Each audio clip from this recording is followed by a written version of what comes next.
qui peut se poser quand vous avez un malade qui vient avec les signes que j'ai cités. Et donc, comment différencier ces signes ici d'autres pathologies? Parce que ces signes ici, la ptose palpébrale, la diplopie, ça n'apparaît pas que dans les syndromes myasthéniques. Ça apparaît aussi, par exemple, en cas d'atteinte de la troisième paire de nerfs crâniens, nerf 3, nerf oculomoteur commun.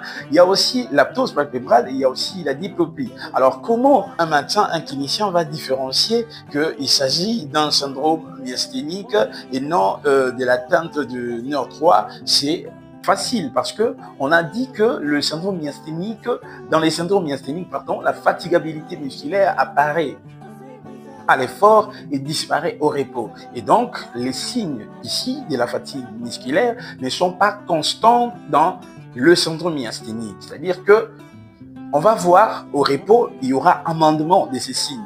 Tandis qu'en cas d'atteinte ou d'autres pathologies, si ça donne aussi le même signe que les signes que nous avons cités, ça va rester constant. Donc, il n'y aura pas amendement au repos. Donc, au repos comme à l'effort, le malade va garder le même signe. Il y a plusieurs maladies dans la clinique se présentent sous forme de ces syndromes.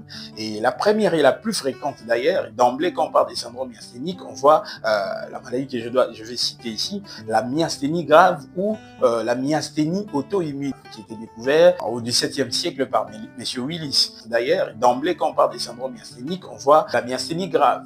La deuxième maladie, c'est la myasthénie de Lambert-Eaton. La myasthénie de Lambert-Eaton. Et la troisième, on peut citer par exemple la myasthénie congénitale. Et la quatrième, on peut citer la myasthénie consécutive ou due aux médicaments, secondaires aux médicaments, en cas d'intoxication médicamenteuse. Et donc là, il y a des médicaments comme les curares, il y a des médicaments comme la quinine, il y a des médicaments comme le bêta-bloquant qui peuvent, en cas d'intoxication, donner ces syndromes. Et à la fin, on peut citer la myasthénie toxique due aux toxines botuliques.